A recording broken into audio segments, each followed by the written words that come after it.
Hello everybody, welcome back to the channel. This is an old Monte Carlo stocker that I've had for a while. One of my first ones that I redone. I painted it kind of a mustard yellow. It was paint from the Redone shop.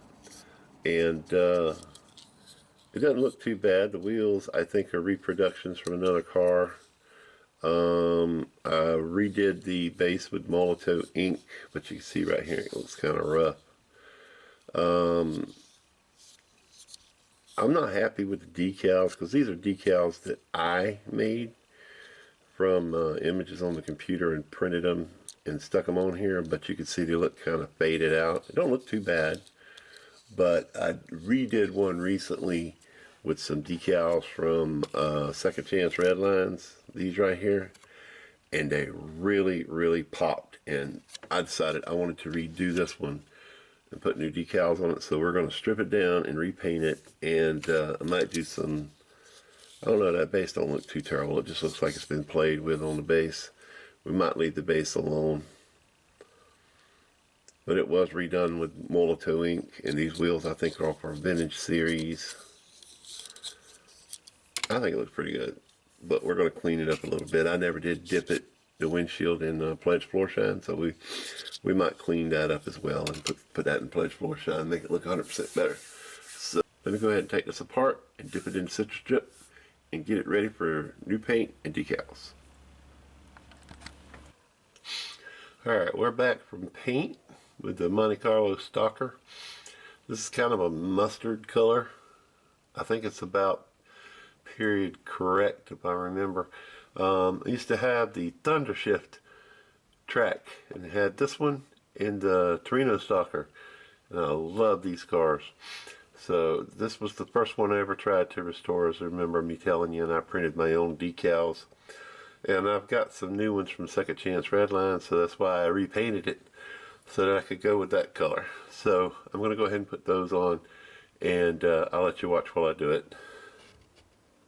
The numbers go to the back of the car like that, and I've cut these into 3 pieces because they don't really come where you can just put them on in one long piece. You have to put the back on and the front on separate. We're going to do that,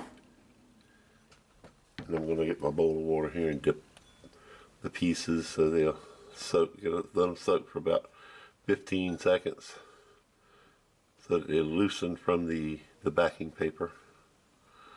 Sometimes they're just like this one here is just so small, all you gotta do is stick your wet finger on it. Alright, we'll start with the side plaque. We'll put a little water on the car to wet the car. We'll see if these looks like they're ready to slide. There we go. You want to stick that bad boy on there, and if you notice there's a little dip there, that's where the exhaust goes, so you kind of want to do that. I got a Q-tip here. I keep one in wet so I can move them around.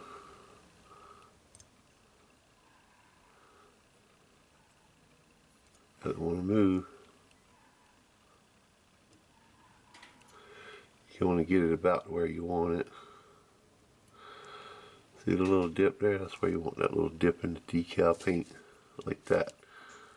Get it where you want it, and wipe the excess water out from under it.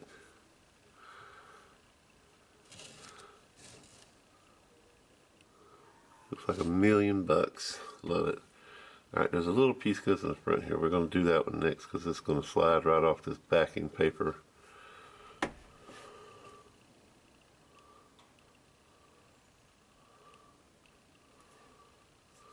And I'm not 100% sure which direction it goes, so we're going to just stick it on there.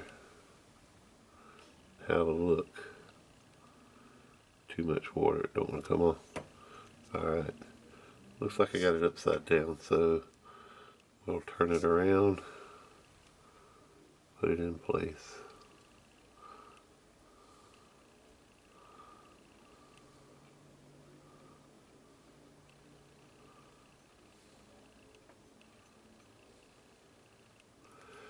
You just want to kind of line it up with this streak here.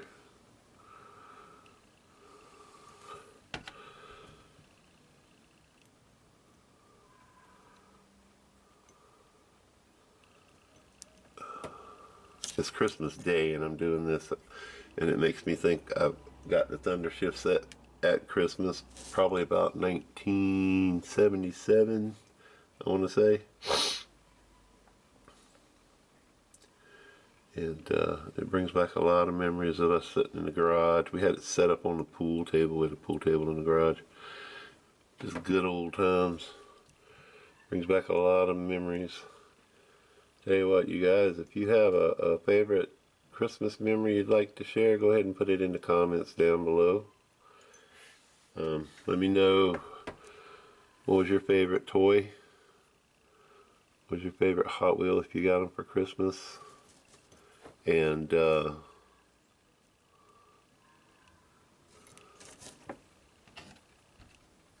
what'd you do with it when you got it? Did you have a special moment?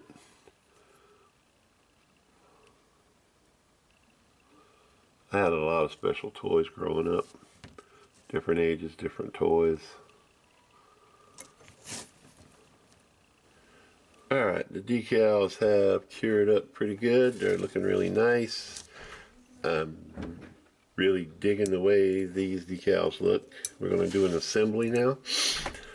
We have the windshield, which was dipped in pledge floor shine. I polished it up with some sandpaper, and you can still see a few of the scratches, but I think it looks really good. So this goes in there like that, and you see there's a post on the back. One was broken off. That's where the interior sits. And in case you didn't know, the interior for this one is the same as the Torino Stalker. It's just that this one doesn't have a hood scoop, but the hood scoop's still there. So you can always swap interiors if you need to, from a Monte Carlo to a Torino if it's missing the hood scoop. You just swap the interiors, and then it doesn't matter if this one has a hood scoop. Now this is the base. I didn't do anything to the base. It looks like it's in played with condition because I handled it after I repainted the chrome. The wheels are from a vintage series. That's why they look so good. So they're not original, but they're nice. So it's going to look nice on this one. So we can put this bad boy together like that. Then we're going to put some screws in it. We're using a 2-56 screw. It's 2mm, I guess, with 56 threads or something like that. But we already had screws in it before, so it's all good. Put a screw in the back here, then we'll do a reveal on the carousel, and wow, that looks nice. Alright, I'm going to put it on the carousel for a reveal, and we'll be right back. Alright, there it is, the Monte Carlo Stalker from the Thunder Shift racetrack from back in the 70s. I really love this car. It brings back a lot of memories along with the Torino Stalker. I actually have a Torino Stalker over here that has not been restored yet. This is one I got in a bunch of cars that I ordered off of eBay. But I wanted to redo the decals because the decals I put on there were some that I had printed out and they weren't white ink background, so I wanted to do it right. So we repainted it and put on fresh decals, and we sanded the windshield and dipped it in pledge floor shine, and it practically looks brand new. Brings back a lot of memories for me. Like I said, I really enjoyed doing this, and I hope you enjoyed watching me do it. If you did, how about leave me a thumbs up, and don't forget to subscribe and ring that bell for future notifications of great content.